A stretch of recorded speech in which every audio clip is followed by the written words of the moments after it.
You're live, Mr. Chairman.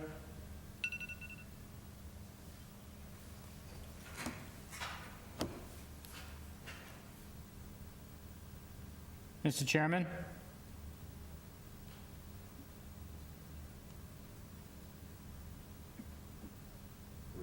So I have, it looks like we are at 6 o'clock, is that correct? That's correct, you're live.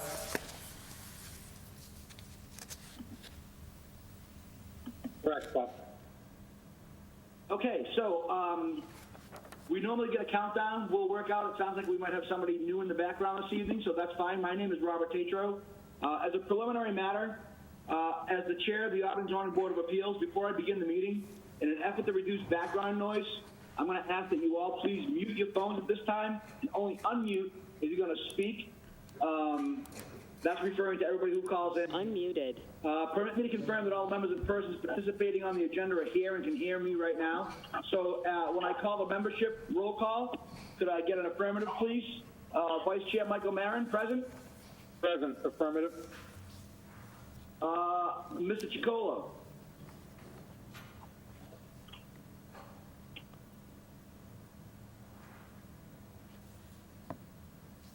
Mr. Chicolo, are you present? I don't see him on, Bob. Okay, we can come back if he does call in. Mr. Cussy, are you present, sir, and can hear us? Affirmative. Thank you. Ms. Roach? Affirmative. Thank you. Mr. Jones? Here. Thank you. Ms. Bush? I'm here. Okay, and then we'll check for any town officials. If you are present, please say so. Building Commissioner Caleb Moody. Here. GDIS Building Clerk Katrina Smaltz. Present. Do I have anyone else from the town side that I have not identified this evening that might be here in the meeting and you'd like to ID yourself? Hi, this is Eilish Corey. I'm the Senior Civil Engineer for the Department of Public Works, and I'm here to give a presentation tonight. Great, thank you so much for introducing yourself. We'll try to get through the hearings as efficiently as possible. I see that you're on the agenda, and then when we get to you, we will certainly turn the floor over to you. So welcome and thank you for being here. So let me go ahead and read through my script as quickly as possible, and then we'll get to opening this meeting and we'll get to business. So with that, everyone being present and that we acknowledge everyone here. So good evening, this open meeting of the Town of Auburn Zoning Board of Appeals of Thursday, April 15th, 2021, now called to order at 6 p.m. This meeting is being conducted remotely, consistent with Governor Baker's executive order of March 12th, 2020, due to the current state of the emergency in Commonwealth of Massachusetts due to the outbreak of COVID-19.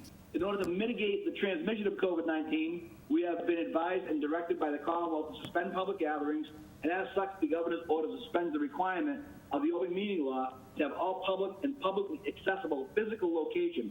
Further, all members of public bodies are allowed and encouraged to participate remotely. The order, to which you can find posted with agenda materials for this meeting on the town's website, allows public bodies to meet entirely remotely, so as long as reasonable public access is afforded so that the public can follow along with the deliberations of the meeting. For this meeting, the Zoning Board of Appeals, henceforth known as the ZBA, is convening by remote participation for the public only. Although some staff may be physically located in the Selectmen's meeting room of the Town Hall, the town employees are practicing social distancing in accordance with the Governor's orders.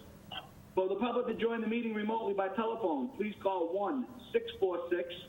1-646-749-3112, and then you're going to enter the access code 944-571-349. Or the public can join via computer at gotomeeting.com.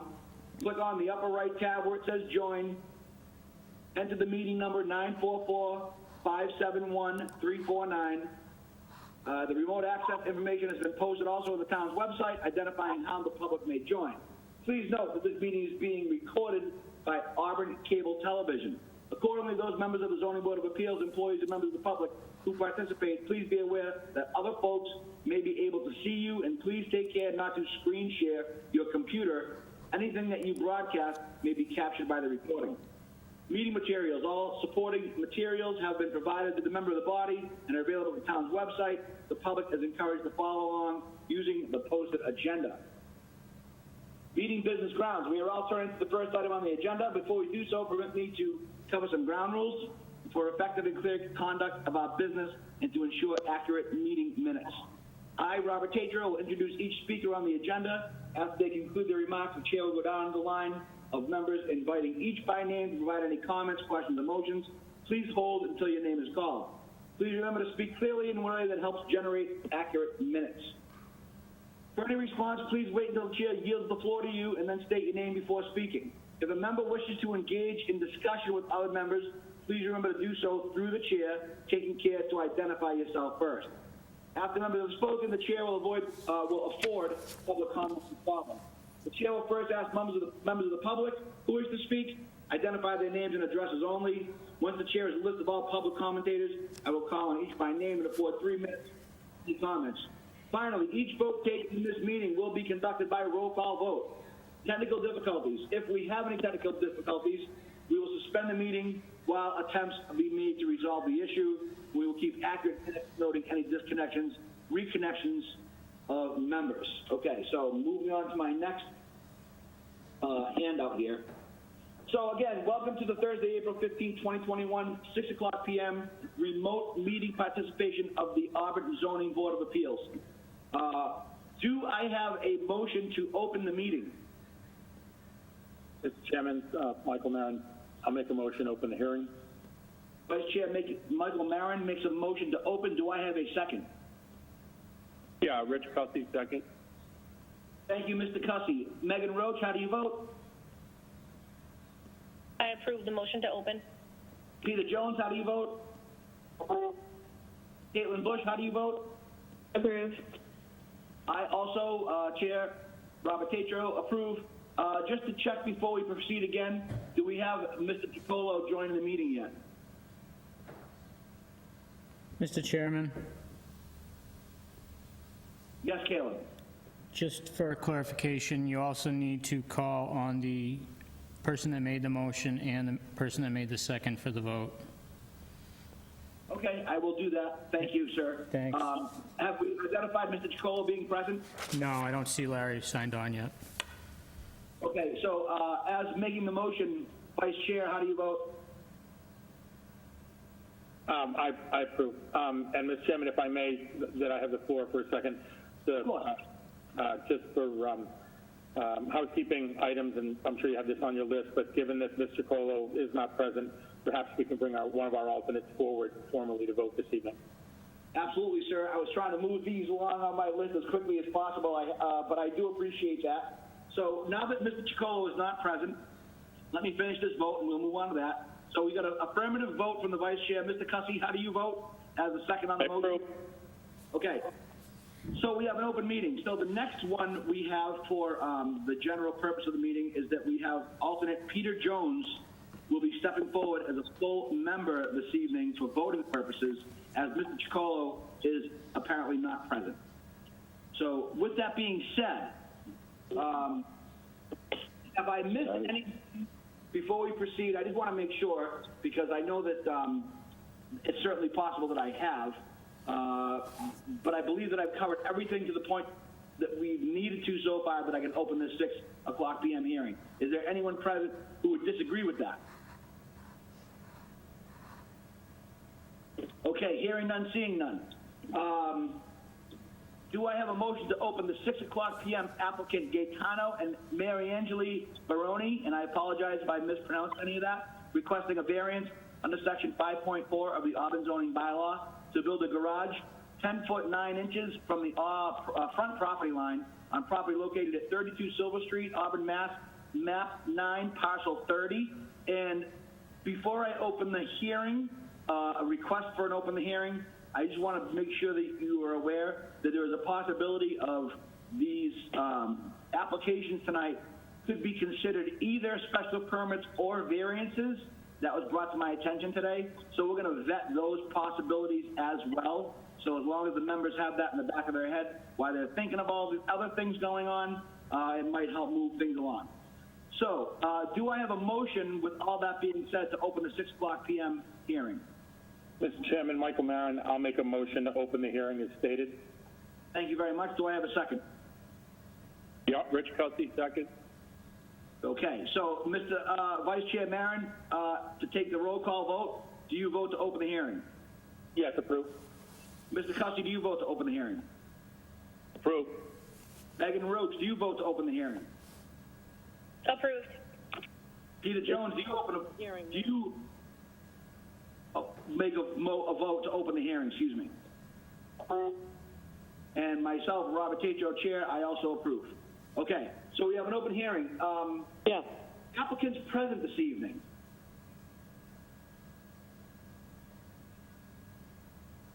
Yes, we are. Okay, ma'am, my name is Robert Tatro. I'm the chair of the zoning board, and I'm sure everyone attending so far is anxiously awaiting a break from listening to me. So I'm going to turn the floor over to you, and what I'd like you to do is present using either the, town-provided visuals at your disposal, or to the best of your ability to describe what you're trying to do, please. And I yield the floor to you. Good evening. My name is Gaetano Barone. We both live in 32 Silver Street. We'd like a variance so we can build a two-car garage with a bonus room upstairs. It's going to be unfinished, no bathroom. It's not going to be an apartment. It's just going to be a big room just for us. We'd like a two-car garage, being that there's no off-street parking over here.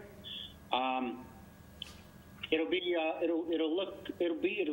nicer for the neighborhood as far as beautifying the neighborhood, as well as keeping our family safe. We do have a little one that tends to run into the street sometimes when we're unloading our vehicles from taking groceries out of our vehicles and things of that nature. So, for a safer measure, we'd like to ask for a variance to build on our lot a two-car garage so that our family could be a little bit safer.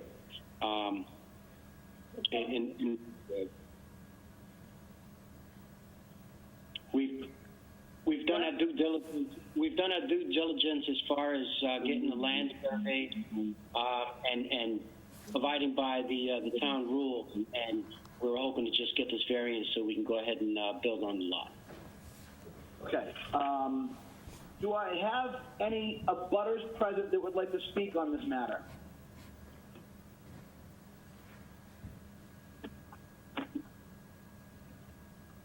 Okay, I'm going to call one more time. Do I have any abutters present that want to speak on the 6:00 p.m. hearing that we have currently open? Okay, hearing none, seeing none. 5, 4, 3, 2, 1. Vice Chair Maron, I'm going to turn it over to you, sir, if you have any questions or concerns of the applicant. Through the chair. Thank you, Mr. Through the chair. Sorry, Mr. Maron, I don't mean to interrupt. That's all right. If I could make a quick statement prior to the board making their comments, just so they understand what we're looking at. Absolutely. I had completed a zoning determination previously for the applicant and directed them towards a variance application. I have since learned that there's an accept clause in Chapter 40A for single and two-family homes. Basically, in this clause would apply to both applications tonight, although they're different applications. They're both existing non-conforming homes where they're adding on to the non-conforming home. Basically, both existing non-conforming structures that don't meet setbacks for the lots. And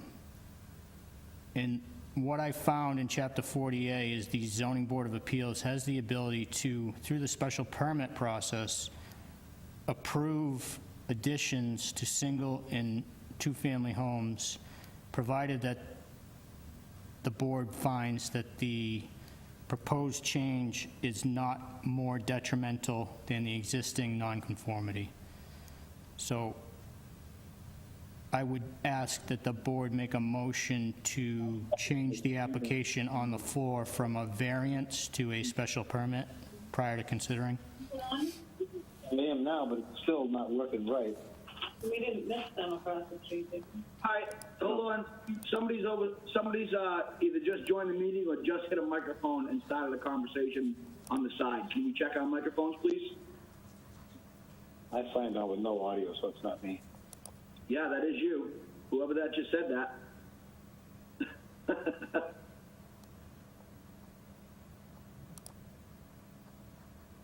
Okay, Caleb. So going back to that, now I just want to make sure that we're all clear on the microphone end of it. So can you just briefly explain that? I appreciate you taking the time to come out in front of the both hearings. I think it would be easier to clarify it now. So the current one that we have in front of us, would you prefer this to be listed as a variance or special permit? So I believe both applications tonight would be special permits under section 8.2.3. Okay? So with that being said, do you want us, I think procedurally here, we should proceed with a vote to amend the application before we move forward then, would you agree? I would agree that for this application, you would be looking for a motion to amend the application to a special permit under section 8.3.2 of the zoning bylaw. And I think we should do it at the beginning of each hearing to make sure that they all each stand on their own. Would you agree? Correct. Okay. So what I'd like to do then, Can I interrupt you just for a moment, please, sir? I'm sorry, but before we do that, procedurally, can I just ask a question of the building commissioner? you most certainly can. I yield the floor to you, sir. Thank you, sir. Aligned with that. So, Caleb, are there, I had an opportunity to view this property distinctly, and so I have my own thoughts on variance. Is there a distinct advantage, either for the applicant or from the town's perspective, that this move to a special permit? Through the chair, Mr. Marin, for the variance application, the applicant would need to prove the mandatory findings required for a variance, where the burden of proof is much less for the special permit, and all they really need to prove, or all that the ZBA needs to find, is that the proposed alteration would not be more detrimental to the neighborhood than the existing nonconformity. So I think it's definitely to the advantage of the applicant to go with the special permit. And the reason they applied for the variance was strictly because I directed them in that direction, and I was wrong in that direction. Okay, and not looking to highlight that point of the topic, but only merely just that my assumption is that it was not as steep of a climb to attain a special permit on the part of the applicant, and so it would be an easier path. Okay, Mr. Chairman, thank you, sir. Mr. Chairman, that satisfies my question for the commissioner. Okay, and so before I proceed, actually, are there any other members of the board that have any other questions for the building commissioner?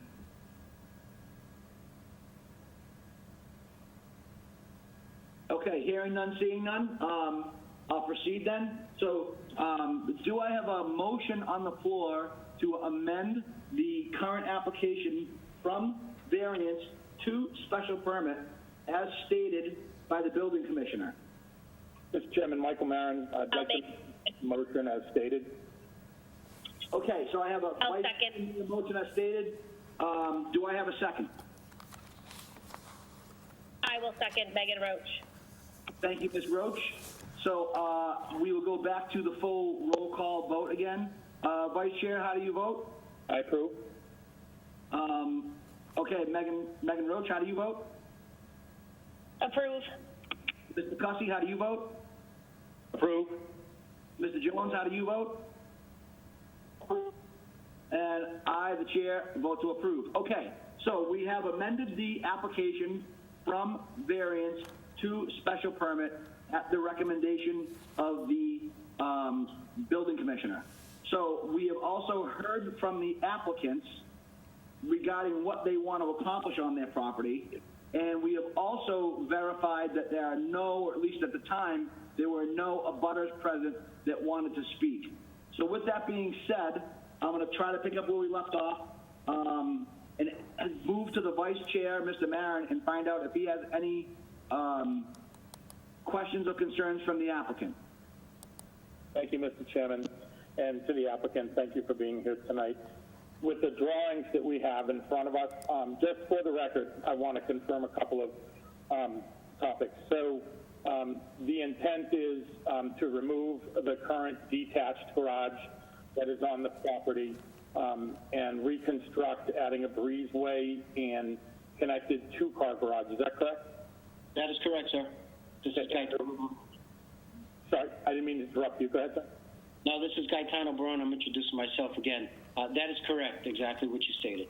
Okay, very good. And the relief that's being sought, given that it's currently a non-conforming use based on setbacks, the relief is that 10-foot-9 corner that's indicated on the drawing as well, correct? That is correct, sir. Mr. Chairman, I don't have any further questions. As I stated, I did have an opportunity to view the property, and I think I well understand what they're trying to accomplish. I'm going to reserve any additional questions at this time. Thank you, sir. Excellent. Thank you very much. Mr. Cussy, do you have any questions or concerns of the applicant?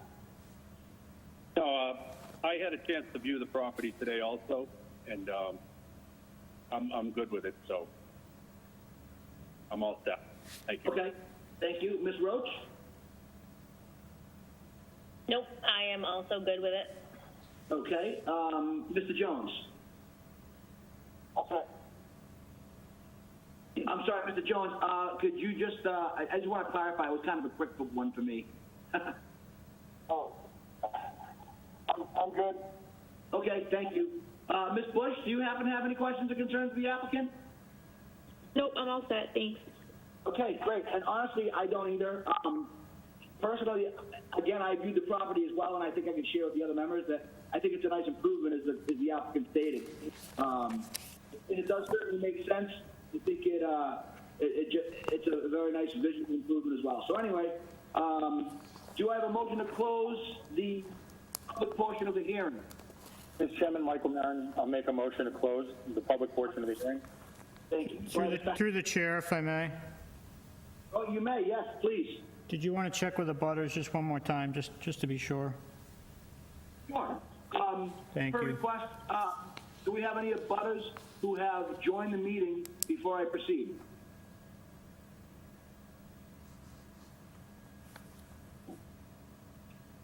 Second call for abutters. If you have any abutters present that would like to speak regarding the 6 o'clock p.m. Hearing.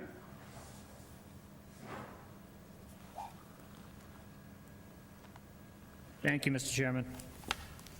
Okay, hearing none, seeing none, we're going to proceed. So again, we have a motion, a second. We'll go through the roll call vote. Vice Chair Marin, how do you vote? Approve. Mr. Cussy, how do you vote? Approve. Ms. Roach, how do you vote? Approve. Mr. Jones, how do you vote? Approve. And I myself, as the chair, vote to approve. Okay, so that was for closing the public portion of the hearing. Now let's move forward and determine if we have a motion for the 6 o'clock p.m. application as it's been amended, as it is currently being submitted to the board to approve, disapprove. Do I have a motion? Mr. Chairman, Vice Chair Michael Marin, I'd like to make a motion to approve with standard conditions as amended as a special permit. Thank you very much. Do I have a second? Yeah, Rich Cussy, second. Thank you very much. Okay, so I'll do the roll call again. So, Vice Chair Marin, how do you vote? I approve. Mr. Cussy, how do you vote? I approve. Ms. Roach, how do you vote? I approve. Mr. Jones, how do you vote? Approve. And myself as the chair, Robert Tatro, I approve. Congratulations, good luck. You can be in contact with Caleb at the town hall or wherever it might be, and you'll be in to proceed with your project. Awesome. Thank you very much. Thank you very much. We really appreciate it. Our family appreciates it, and thanks you very much. All right. One question, Mr. Marion. May I get in contact with you via email as far as walking me through the special permit for the project? To Caleb? Either Caleb or Mr. Marion? So, yeah, you could probably contact Caleb at the town hall. Caleb, are you still with us there? You want to just describe that to him? Yeah, if you want to just contact the town hall tomorrow, we can let you know what the next steps are going to be. I most definitely will do that. My point of contact was Ginger. She was extremely helpful to me. Is that the same number I'll be calling? Yes, Ginger's in my office, so that would work. Okay, excellent. Well, thank you very much. I really appreciate it. Have a wonderful evening.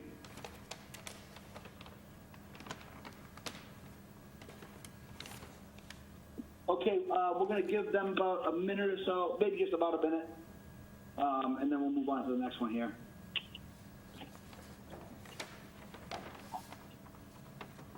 Okay.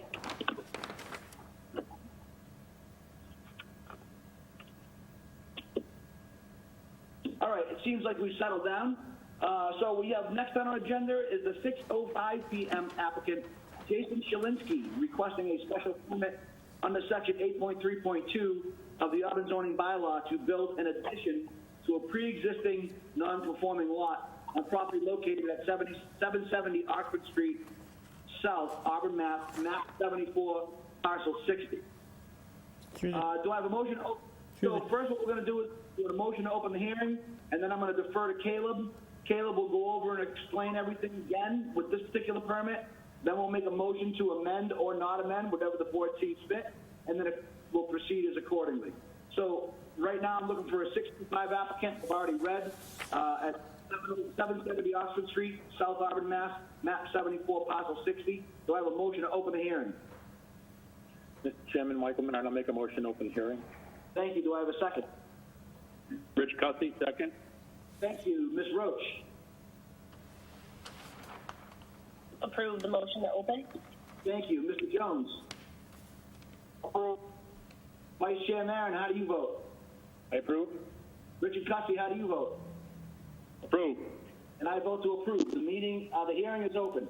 So I am going to defer to Caleb for the next minute or two, and he's going to go over everything again, and then we'll decide how we're going to proceed. Caleb, I give the floor to you. Thank you, Mr. Chairman. So this one, just a little change on this one. The applicant applied for a special permit under section 8.3.2 of the Auburn zoning bylaw to build an addition to a pre-existing non-conforming lot. So they're looking, what we need to change is this would be an addition to a pre-existing non-conforming structure, also on a pre-existing non-conforming lot. So I think just having that in the minutes and having it recorded, I think the application is fine. It's still going to be under the same section. So I think the board can move forward. The issue with the the only issue with the lot is the land area. Structure is non-conforming because it does not meet the setbacks of the parcel. Okay, so just quickly summarize for a purpose of a motion. We're going to amend this application from special permit? No, this application is fine. As stated, it's going to be a special permit under section 8.3.2. The only change is there's a little clerical miscue on the agenda. It is a non-conforming lot, but the addition is going to be to the non-conforming structure. Oh, I see. Okay. So rather than non-conforming lot, non-conforming structure. So do we really need a vote for clarification, or should we just enter that into the record? I think we're good to proceed. I don't think you need a vote. Yeah, I agree. I think that just has to be annotated in the record, and I think we can continue to move forward. All right, so we have a motion to open the hearing. We've talked about the inconsistencies in the application. So now do I have a Mr. Jason Shalinsky in the audience this evening? Is the applicant present? Yes, Mr. Chairman, we're here. Hi, okay, so my name is Robert Tatro. I'm the chair of the zoning board. I'm going to yield the floor to you. If you could introduce yourselves before you speak and give the board an overview of what you're trying to accomplish, please. Go ahead. This is Jason Shalinsky, contractor doing the work. We're basically going to be removing, in the picture that you have up on screen now, we're going to be removing the sunroom, which is currently off the side of the home, on the shed side, and replacing it with a new, larger family room. All right, can you talk about the dimensions for us? The I don't know if you have the proposed there. On the other plan, the other site plan, it has the dimensions on it. The new dimensions are 24.5 by 20.2. It's slightly larger. It's the same length out. It's slightly deeper front to back. Okay. Before do you have anything else you want to add before I yield the floor to any abutters that may be present? Or is there anybody who wants to add to that?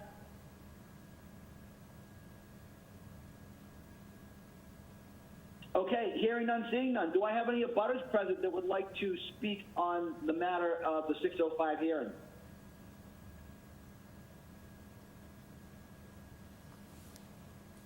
All right, a second on abutters. Okay, 5, 4, 3, 2, 1. I have no second on abutters. Vice Chair Maron, sir, do you have any questions or concerns of the applicant? Thank you, Mr. Chairman, and so to the applicant, and I did have an opportunity to view the property. So, as I see it now, this on the right-hand side, the current sunroom, that's the footprint, although, as you described, slightly larger, that's the footprint. To the right, further right of that, there's a tree line. So it's not going into that area on the other side, it's actually replacing the sunroom, is that correct? Correct. Yes. We may have to, just for work, take down a couple of those, but we're trying to maintain all of those. Okay. All right. When I originally viewed the property and I misunderstood that it was replacing of the sunroom, I thought that it might have been going on the other side of it and thereby going into that space where that tree line is.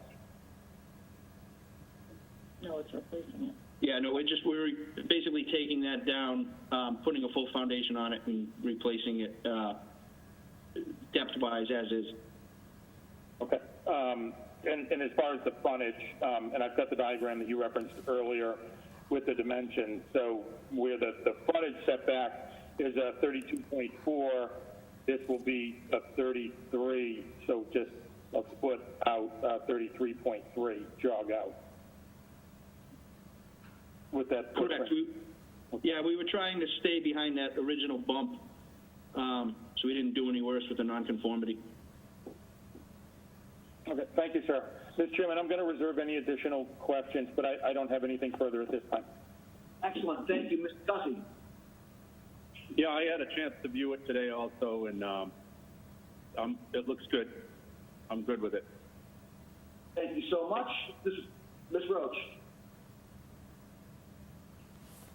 Yeah, I would agree. I also saw, and like Mr. Maron, at first I thought it may be in addition to, but now that it's been clarified, I don't have any additional questions or concerns. Thank you. Thank you very much. Mr. Jones. Just for clarification, we're looking at this as a special permit application, right? That is correct.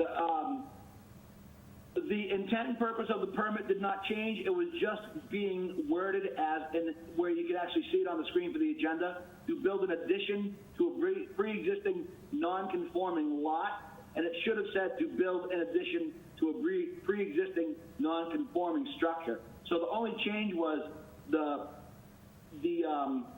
editing of the word lot out and the inserting of the word structure in.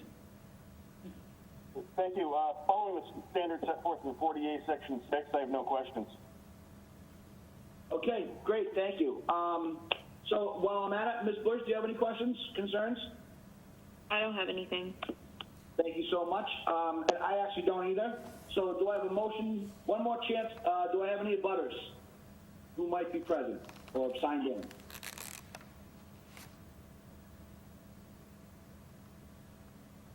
Okay, no abutters, hearing none, seeing none. Do I have a motion to close the public portion of the hearing? Mr. Chairman, Michael Maron, I make a motion to close the public portion of the hearing. Do I have a second? Yeah, Rich Cussy, second. Thank you. Ms. Roach. Motion to close approved.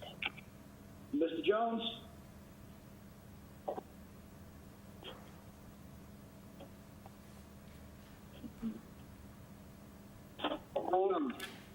Mr. Jones approves. and I, the chair, Robert Tatro, approve. Vice Chair Maron, how do you vote? I approve. And Mr. Cussy, how do you vote? Approve. Okay, so do I have a motion on the 6:05 p.m. application as stated and amended for 770 Oxford Street South, Auburn, Mass., map 74, parcel 60? Mr. Chairman, Vice Chair Michael Maron, I'll make a motion to approve with standard conditions as amended by the building commissioner as stated. Thank you very much. Do I have a second? Rich Cussy, second. Thank you very much. Megan Roach, how do you vote? I will approve. Peter Jones, how do you vote? Approve. Thank you. And I, the chair, Robert Tatro, vote to approve.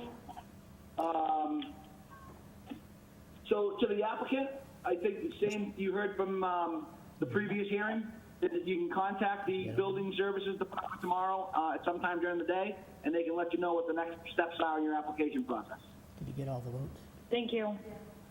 Thank you, Mr. Chairman. Thank you very much. Have a great evening.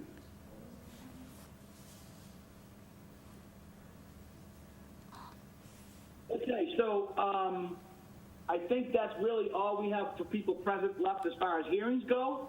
So we're going to move on to other business. We have 26 Albus Street and 109 Tinker Hill Road.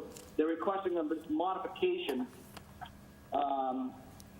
And allow me to go paperwork here. Mr. Chairman, the applicant is present. Oh, okay, excellent. If the applicant for the request for modification is present, you can introduce yourself and address the board for what the concerns are. Absolutely. Thank you, Mr. Chairman, members of the board. My name is Clay Williams with Eastland Partners. It's been some time since we last spoke in November concerning this project, but we submitted a letter in the middle of last week requesting two insubstantial changes to our comprehensive permit. It's listed on, yeah, that's the document right there for whoever's on the computer. Ended up getting the wrong title. But the number one, our first modification is that we are requesting a transfer of the comprehensive permit from Eastland Partners Incorporated to the Reserve LLC. It's simply just an administrative thing for ownership of the project and the permit. And the second modification is a minor change in the layout of 8 units within the community. There will be no changes to any of the outsides of the buildings, to the parking ratios. All that we are doing is making 8 one-bedroom units into 2-bedroom units. Okay. So I was just going to go around the board and find out any of the members have any concerns or questions. Vice Chair Maron, sir, do you have any questions or concerns of the applicant? Thank you, Mr. Chairman. So on the second change that you had mentioned, relative to moving from a 1-bedroom to a 2-bedroom for 8 units, does that change the footprint in any way of what you're constructing?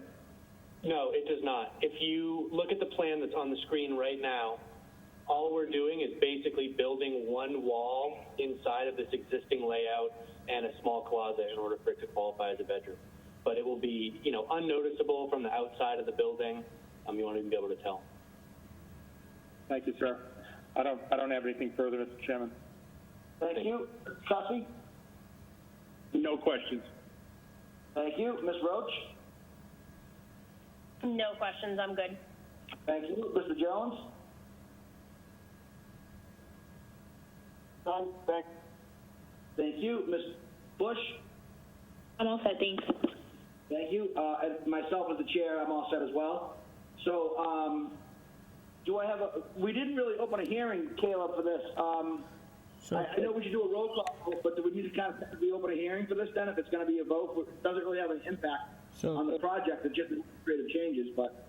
Through the chair, so procedurally, the board would need to take a vote. If they so choose, they would need to take a vote determining that the proposed changes are insubstantial and do not require public hearing. And then they would need to take a vote to either approve or deny the changes. Okay, so members of the board, you heard the procedural path forward here. So I would make the, let me see how I want to word this properly here. So, Mr. Mayor, Vice Chair, do you consider the proposed changes inconsequential to the permit and only requiring administrative motions? I do. I would make such a motion that states that succinctly that the changes that are being proposed are minor changes and inconsequential, administrative in nature. Okay. Mr. Cussy? I agree. Ms. Roach? Through the chair, we need a second on that motion. Oh, you're right. I'm sorry. Do I have a second on that motion? Rich Cussy, second. I'll second. And I have okay, so I have a second from Mr. Cussy and a second from Ms. Roach, just to be clear on that, so we'll do the whole vote again. Vice Chair, how do you vote? Approve. Mr. Cussy, how do you vote? Approve. Ms. Roach, how do you vote? Approve. Mr. Jones, how do you vote? Approve. And I myself, the chair, vote to approve as well. Through the chair, now we would need a motion to approve or deny the changes as submitted. Okay, so now that we have a second motion requirement, do I have a second motion as stated by the building commissioner? Mr. Chairman, Vice Chair Michael Maron, I'll make a motion to approve as stated. Thank you. Do I have a second? Yeah, Rich Cussy, second. Thank you, Mr. Cussy. Ms. Roach? I would approve. Thank you. Mr. Jones? Approve. I approve also. Vice Chair Barron? I approve. And Mr. Cussy? Approve. Excellent. Okay, so that's been taken care of on both of those motions. So I think we've taken care of that other business, part one. Caleb, any other things administratively around that application process that we should be aware of? No, I think we're covered on that one, Mr. Chairman. We'll just move on to the presentation by Alish Corey. Excellent. Alish, are you still with us? Ms. Corey, are you still with us? I am.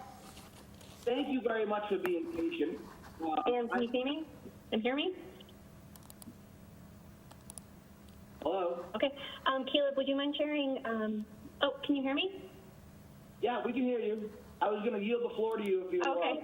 just wanted to say welcome and thank you for being here. And I'm looking forward to taking a break from talking, and I'm sure all the other members are as well from hearing me. I'm going to yield the floor, and please explain what you have going on for us tonight.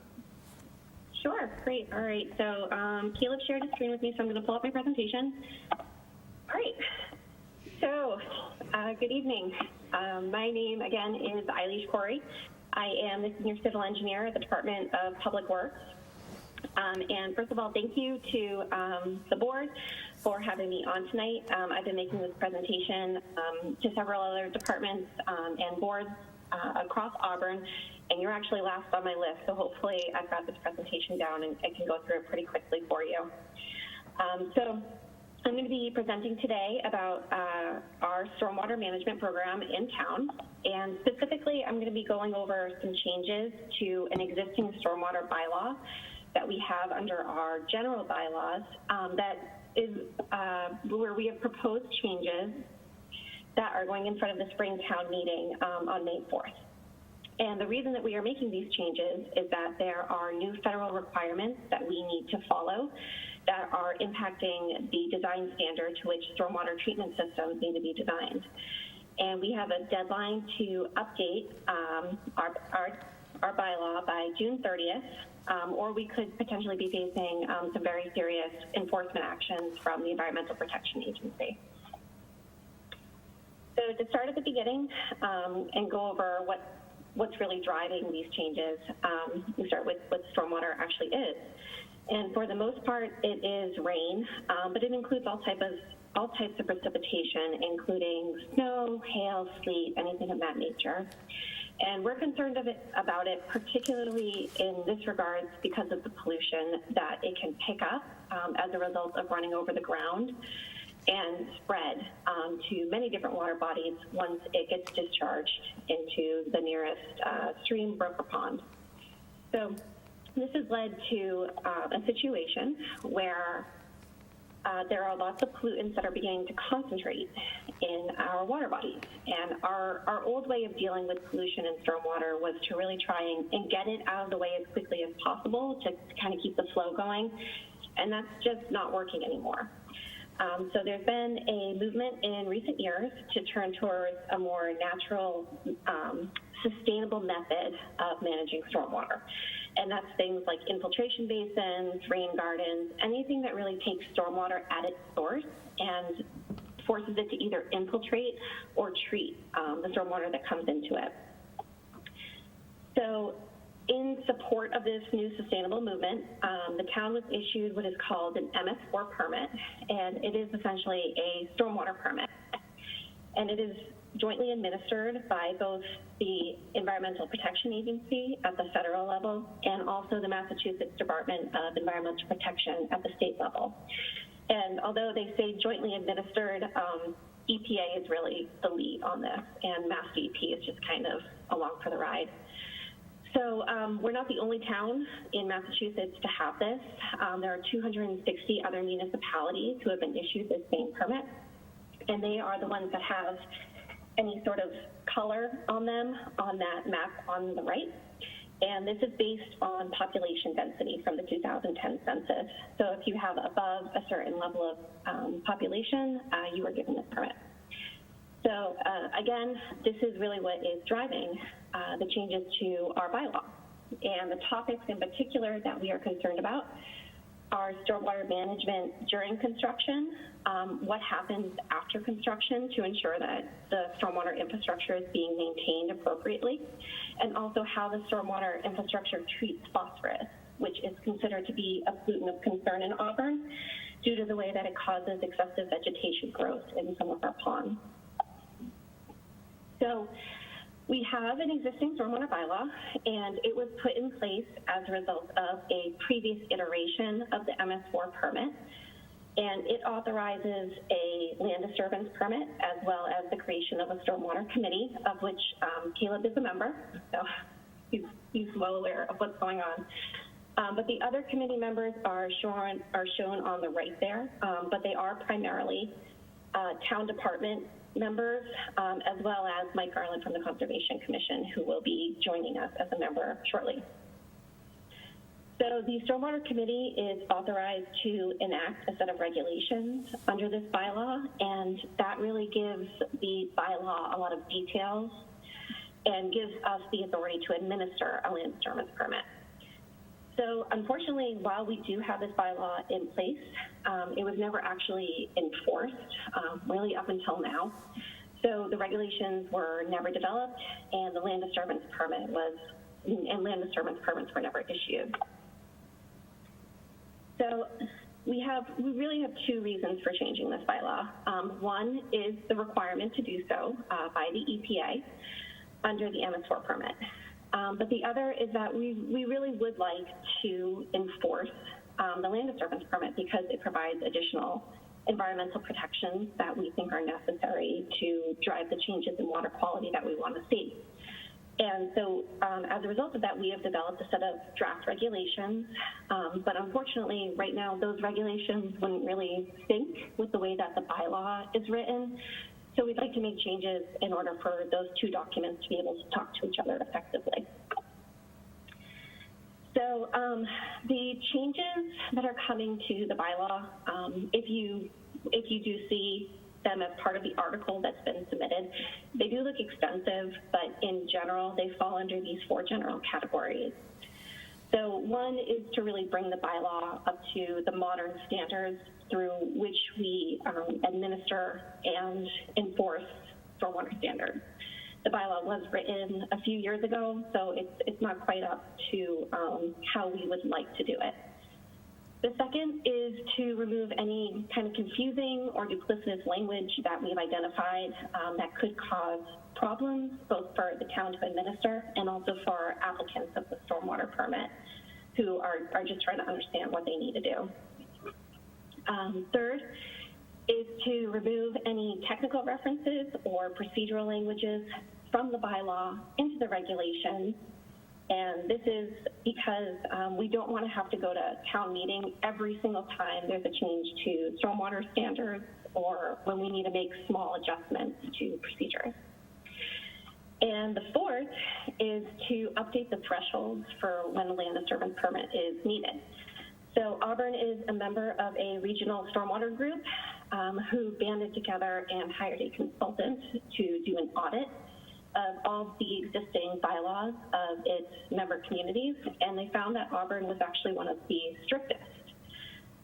So we are going to change the thresholds to require less permits, which puts us in step with our neighboring communities without also compromising our water quality goals.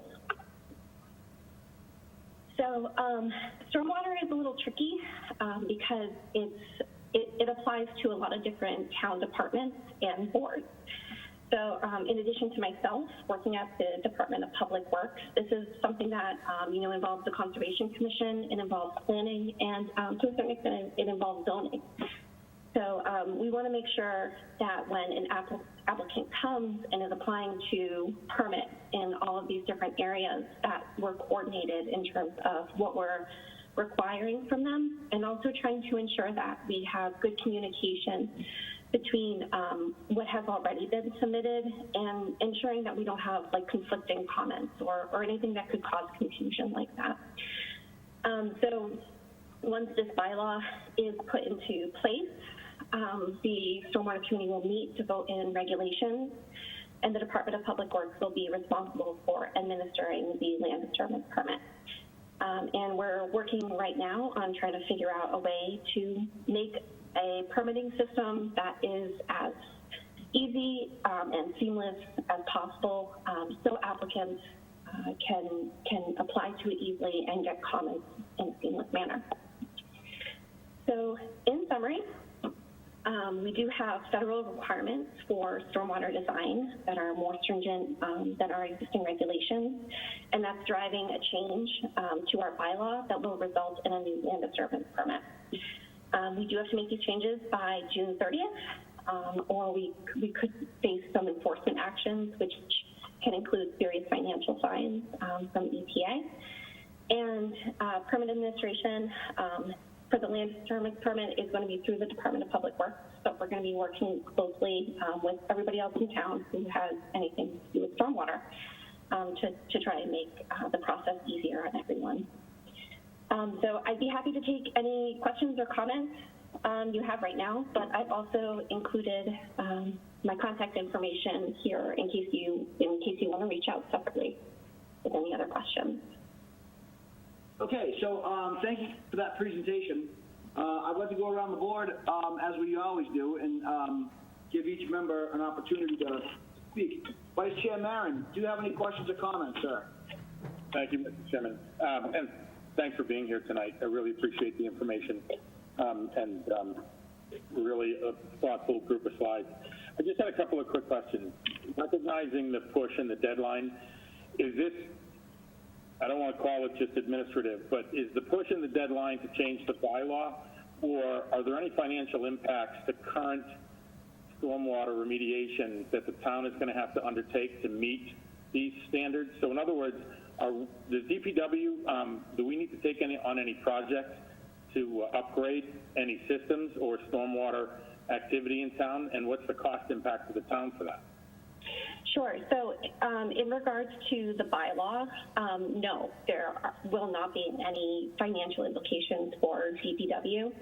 As part of the administration of the land disturbance permit, there will be a small nominal fee that applicants will have to submit as part of it, and that will kind of cover our internal costs for having staff review and enforce the permit. In terms of the MS4 permit as a whole, that's a much larger question, and unfortunately, I don't want to start throwing out numbers without having a more well thought out presentation without that backing me up. But yes, in the future, the regulations that are separate from the bylaw, that are separate from what the bylaw is doing are going to have financial implications on the town.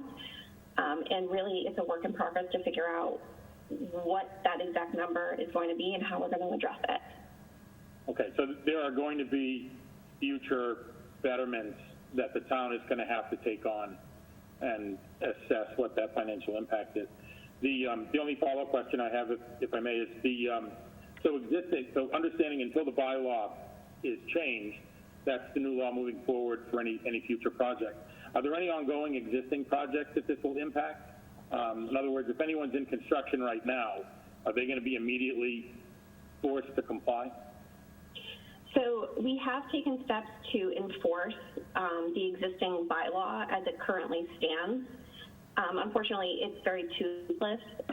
So while we are requiring people who are in the pre-construction phase, mostly in the design phase, to get this permit, the full regulations of what will really come out of this permit won't go into effect until after it has been voted in at Springtown meeting. It's been approved by the Attorney General. The regulations go in place. And then after that, any applicants who are in the design stage will have 60 days in order to comply with any new changes to the bylaw. Thanks for taking my question. I really appreciate your thoughtful responses and being candid on what we have. Nothing further, but thanks for being here tonight. Thank you. Thank you, Vice Chair Maron. Mr. Cussy. No questions, just a very nice presentation. Thank you. Thank you. Ms. Roach. Nope, no questions. Good job. Thank you. Mr. Jones. None, thanks. Ms. Bush. No questions. Thank you. Thank you. Okay.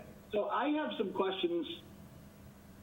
So as you know, the board here, the zoning board specifically, we are the stewards of our aquifers. And I think I would like to dig a little bit deeper into this because our aquifers and our water departments and our town responsibilities with highways and byways are varied in terms of how it impacts specifically our water, but also the Blackstone watershed as a whole. So I'm wondering who is specifically required to apply for this permit and how much is the fee, if you could please? Sure. So I'm just going to go back to this slide right here. Yeah, I didn't want to be... Oh, can you see my screen? I can, yeah. Okay.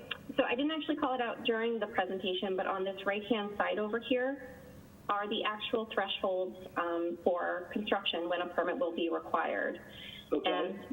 And the big one to look at really right here is this 5,000 square feet of land disturbance. And that's the minimum land disturbance that will be needed to get a permit. We are planning on doing something that's a minor and a major permit. So right now we're thinking if it's greater than 5,000 but less than 10, you'll need a minor permit, and that's just going to have basic controls in it. So things like ensuring that you have the proper sediment and erosion control set up and providing some level of stormwater treatment. And then if it's over 10,000 square feet, there'll be much more involved stormwater treatment and calculations that the applicant will have to perform. Something that an engineer is capable, like you would need to hire an engineer to do them. And it needs to show the level of pollutant removal that your stormwater system is going to do. And I think I've lost your original question. I'm sorry. We did. So when you say land disturbance, now 5,000 square feet land disturbance could be a quarter acre for a house.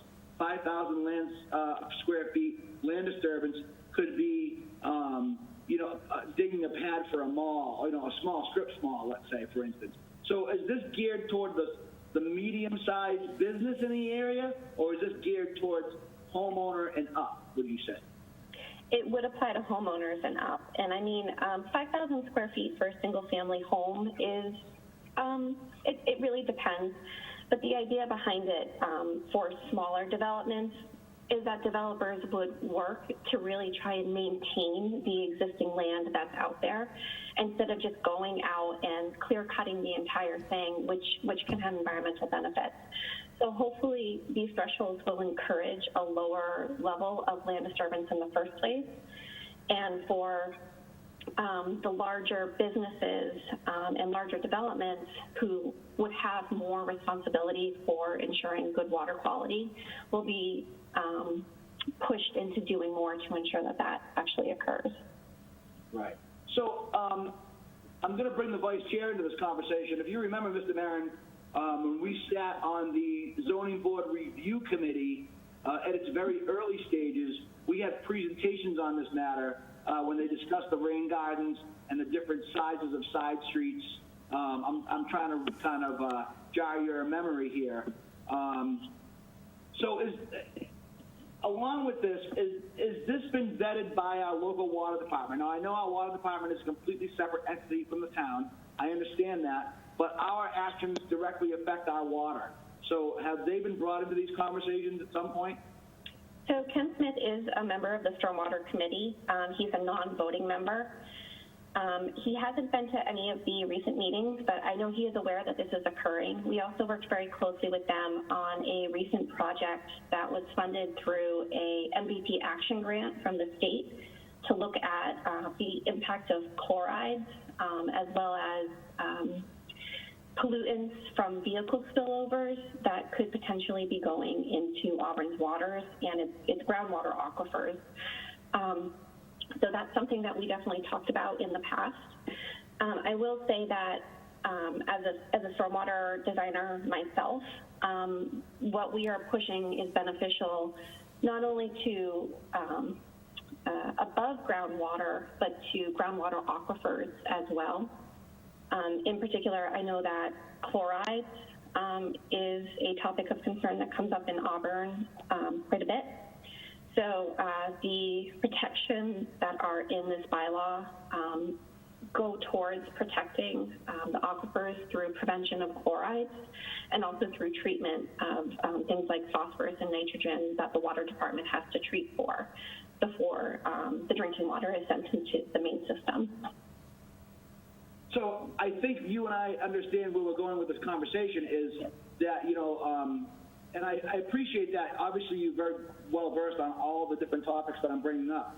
So since you brought that up, that we had mentioned the highways and byways here, I think there's an opportunity to publicly state, do we have any authority over the Mass Pike, 290, 20, 146, all of these roads that traverse town, and as you mentioned, vehicle spill off, road treatments that make it way into our water system. Does this bylaw or any other bylaw that you are aware of give us any enforcement over those circumstances? No. This does not, and I'm not aware of any other through the town. We don't have any authority over the state like that.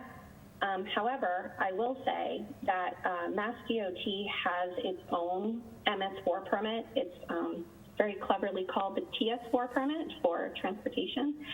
And they have what's called an individual permit. So Auburn is under a blanket permit. So, EPA kind of created this standard thing and distributed it to 260 towns.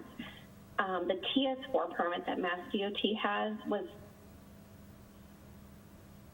specifically written for them by EPA. So it's much more stringent in some areas in terms of what they need to do.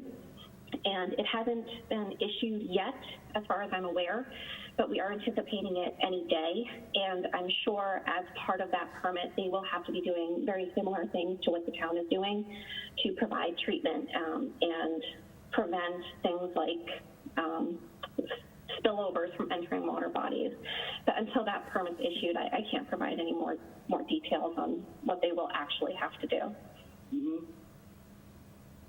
So as a town, or even, and I know you can't speak on behalf of the water department, as a town, we really can't enforce because they're overlapping permits of different authority levels about the Mass Pike or one of the other roads for that matter. It's not just the Pike, the state numbered roads having road treatments on them. Is that correct?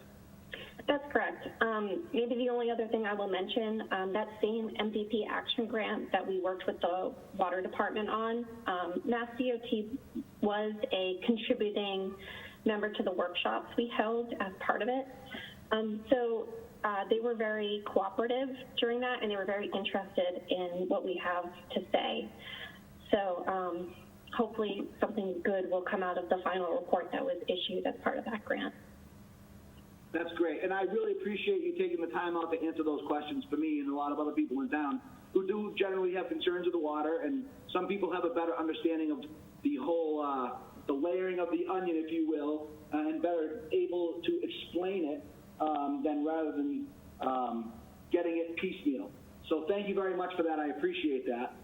Any other members of the board have any other questions before I conclude this portion of the hearing or meeting? Excuse me.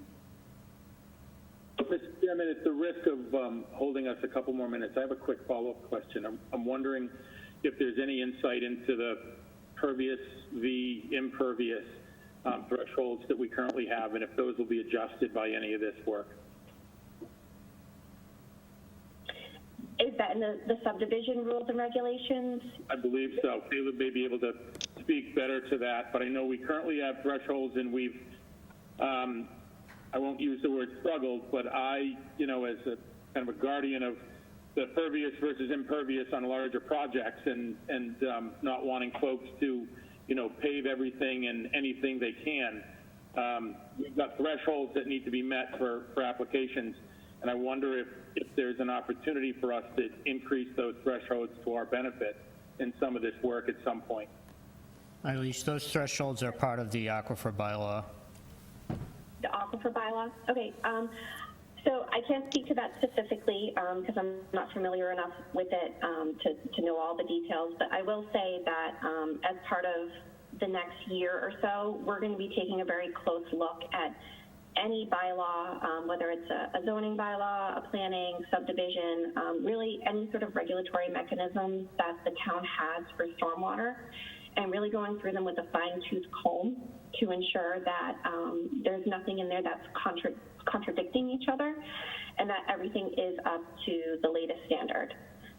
So just as like speaking to the pervious versus impervious thing, the land disturbance permit regulations would consider anything from a gravel road to asphalt to be an existing impervious, and then any other additional impervious area that's added is going to require treatment to a higher level than is currently required at the state.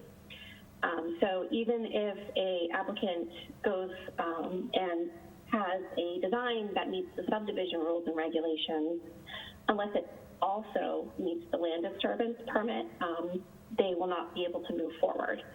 So they have to meet the most stringent of the regulations, just because they have to go in front of each of these individual permits. And then, like I said, we'll be working in the next year or so to really go through everything and make sure it all works together in the end. Thanks for indulging that. I appreciate it. No problem. So I apologize because now I'm going to promise not to bring it down rabbit holes, but how does that affect solar farm projects? We do have some extended permits, and they require different changes because of the current situation, and these permits. We've granted extensions on these permits recently. So can you touch on solar farms a little bit for us? Yes, that is a very hot topic right now, actually, how solar farms are treated under stormwater management. So I will say it's something that we've been discussing both internally in the town and also with our contacts in member communities throughout the state, because everybody is approaching it in a different way. And I think part of the problem is that no matter what's put in place, a lot of times these larger solar companies, the ones that are doing the large projects, they're not very respectful of local stormwater regulations. And so they're willing to do things like break them and then just pay the resulting fine to the town and then just keep on going with what they're doing. So I think we're really looking for better case studies of successful ways that these types of projects are being controlled in regards to stormwater. But again, it's an ongoing issue, so I wish I had a better straightforward answer for you.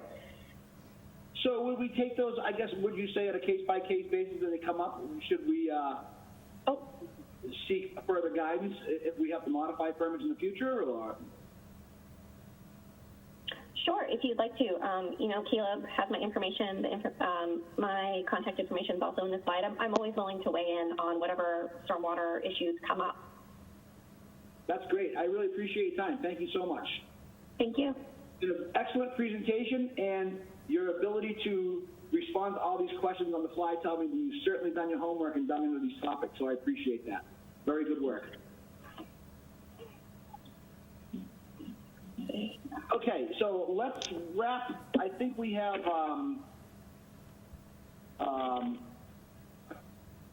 I'm looking for my agenda here. I apologize. I have over the course of this meeting, I've shuffled my deck several times. So we have some meeting minutes to approve, I believe is next. Through the chair, I can help And if you'd like. go ahead, sir. So we have meeting minutes from August 20th, 2020.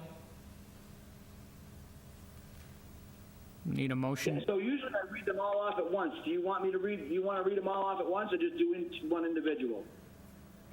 Sure, we have August 20th, 2020, we have September 17th, 2020, and we have October 15th, 2020. So do I have a motion to accept the minutes of the meeting as submitted, as read off by Caleb, because I cannot find my agenda? Mr. Chairman, Vice Chair Michael Marin, I'll make a motion to approve the minutes, three sets, August 20th, 20, 9/17/20, and 10/15/20, as written. Excellent. Do I have a second? Rich Cussy, second. Thank you. Ms. Roach, how do you vote? I approve the minutes as well. Mr. Jones, how do you vote? Approve. Vice Chair Marin, how do you vote? I approve. Mr. Cussy, how do you vote? Approve. And the chair, Robert Tatro, I approve. Excellent. I believe that's all we have on our agenda. Our next meeting is the third Thursday in May, which would bring us to, I believe, May 20th. And we are still starting these meetings at 6 o'clock p.m. And no COVID regulations have changed, so we'll be following the similar or same procedures as we did this evening. So do I have a motion to adjourn? Mr. Chairman, Vice Chair Michael Marin, I'll make a motion to adjourn. Do I have a second? Rich Cussy, second. Thank you. Ms. Roach, how do you vote? Approve motion to adjourn. Mr. Jones, how do you vote? Approve. Ms. Bush, how do you vote? Approve. Vice Chair Marin, how do you vote? I approve. Mr. Cussy, how do you vote? Approve. And the chair votes to approve. Thank you very much for everyone's help this evening, and we will see you next month. Thank you.